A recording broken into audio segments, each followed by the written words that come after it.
What's going on, everybody? Day 2 of my UFC 113, pre-UFC 113 video blog. Had some car trouble this morning. Actually had my car stall. That I didn't want to film. That was a bit of an embarrassing situation. I don't know exactly what happened. The only thing that I can gauge is that it's having some issues with the alternator, which I'm probably going to have go looked at. Probably later on here in the next couple days. However, gonna go over some things today. Gonna look at the hopefully the weigh-ins later on today, and give you guys my feedback on how the guys look from weighing in. Also gonna look at some MMA stories and talk about that. Talk about some different things today, and give my thoughts on the situation with Fedor and Strikeforce and the WEC. I'm going to give a little bit of some insight about that, and talk about a couple of those situations as well. Also, I'm going to give a couple shout outs to a couple guys' pages. I'm going to show them to you on the video blog. Make sure you check those guys out. A couple of the individuals that I'm going to show to their actual page and what they're about. So check that out, and I got some more good stuff for you guys today. See, I normally don't do like little segments where I talk about like my aggravation with people driving, but I want to just show you guys something. This person was in a merge lane a couple seconds ago, and they decided that the merge lane somehow has a magical lane that extends, and it actually aggravates me because this merge lane is not a lane. It dead ends. And they thought for whatever reason that it extended and decided to cut me off. So check this out. This person's driving like, if I'm going 50, they're going like 40. Actually, now I'm going 45, and now they're slowing down. This is sad, folks. This is something that I must get off my chest. Merge lanes do not extend into a magical third lane, so do not use them as such. That's my opinion, at least.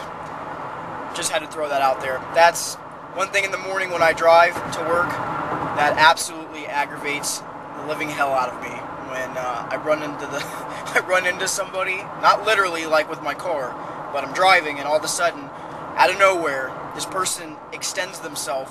And not only are they like merging, but they're still also on the shoulder of the road where they're causing themselves danger if they should hit anything that isn't necessarily good for their vehicle, i.e. tire parts that have been moved to the side of the road. Not good. Alright, what's going on, everybody? I'm going to show you a couple channels that you should definitely check out. I was talking to these guys a couple days back. I told them the next video I did, I wanted to really put them out there because they do really good videos. And like I've told you guys before, that the MMA community is not just about me or one person. It's a collective, a collective involvement from all of these individuals that helps further the sport of mixed martial arts. So, first one is EBW Returns. Tim, this guy does awesome videos. One of the things he's been covering a lot of that I've been watching a lot of it, but just haven't had an opportunity to do prediction videos because of school. But he's been talking a lot about Bellator. And if you're into Bellator, you're into guys like Eddie Alvarez, Roger Huerta, the tournaments that they put on. He does great videos about Bellator, so definitely check his stuff out. Gonna roll over to the next individual that I think you should check out. By the way, his YouTube handle is youtube.com/EBW Returns. All right, next guy is the MMA Professor, Sean. He's got a new channel. He used to be on Divine Massacre. Now he's on The MMA Professor as his YouTube handle. So youtube.com/The MMA Professor. He does great YouTube videos, insightful. Actually trains up with Duke Rufus, so he has a lot of insight about the fighters that come out of that gym, like Pat Barry and Red Schaefer. So you ever want to check out some really good, insightful videos, dealing with the sport of mixed martial arts, this is definitely another individual to check out. He does a great job, puts out great videos, and I thoroughly enjoy watching his stuff, so make sure you check him out as well. That's youtube.com/The MMA Professor. Alright, this is the last individual I wanted to cover real quick. Like I said, all these guys are guys I think that should get more views here on YouTube. Because like I said, it's not about one individual. It's a collective group of guys that talk about this sport to make it better. And this is Thomas's channel, Volkert314. He does very, very good, insightful videos. He's also on Twitter. Good guy. I've talked to him, through messages, and talked about the sport of mixed martial arts. And like I said, this guy does a great job as well. He does insightful videos. And if you haven't checked his stuff out, it's just another perspective to check out. He does a great job. Make sure to check his videos out. I think he does a really, really good job, and I think he deserves the credit for what he does. So make sure to check his channel out. It's youtube.com/Volkert, VOLKERT314. What's going on, everybody? I am actually driving right now. Going to, I don't know how well you can see my face. This is in the dark, but I'm on the way to pick up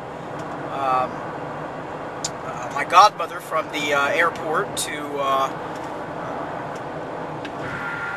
come to my graduation tomorrow. She's actually going to be staying the weekend. Just some thoughts on the weigh-ins. Nothing special. Everyone came in well within weight. The biggest thing that I saw out of the weigh-in was from one fighter. Josh Koscheck looked absolutely enormous, and bigger than he usually does, and more cut, which looks like he really put in some serious time. If you look at some of his previous weigh-in photos, he just looks bigger, at this weigh-in, and looks more cut and defined, like he really put in possibly more training, maybe putting in a harder, training camp. Who's to say? But he looks bigger. He looks leaner.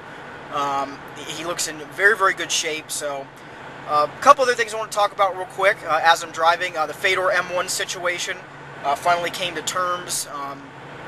A lot of craziness was happening with that, where M1 wasn't happy with the size of the logos that were on the cage and how much that Strikeforce was putting into the co-promotion and all that stuff. That all got sorted out. Fedor's now back with Strikeforce, and to be honest, had Strikeforce and Showtime lost Fedor, they would be in some serious hurt, especially considering what happened on the last CBS card in general for the promotion. So it's definitely a sigh of relief for them. I was going to talk about the WEC as well. The WEC did a decent pay-per-view showing. It wasn't the best in the world. Many have talked about what's going to happen next for the WEC. You're going to see 155, I do believe, get merged into the UFC, which there's already been talks about that. The flyweight division added, which is 125. And possibly seeing WEC more on public television. And I think the reason that is, and the reason I believe that will happen, is because those divisions are just exciting. It's hard not to have a very, very good fight out of, the 125, 135, and 145 pound weight classes. And I think it's a viable scheme for the UFC to try to put the WEC on public television, as well as trying to put them on multiple venues, whether it be Versus, maybe ESPN. Who knows what their plan is, but I think WEC is a viable option for the UFC to get onto free public TV and then kind of market that, and then get the UFC over into that same kind of mold with maybe some Saturday night fights once a week. Who knows? So we'll see how all that plays out. Just my thoughts on a couple of the subjects. Hope that you've enjoyed the video blog up to this point. And as I head into the airport, I'll get another little shot of the airport going up to OIA, which is Orlando International. Oh, hit the wrong button. Oh, snap.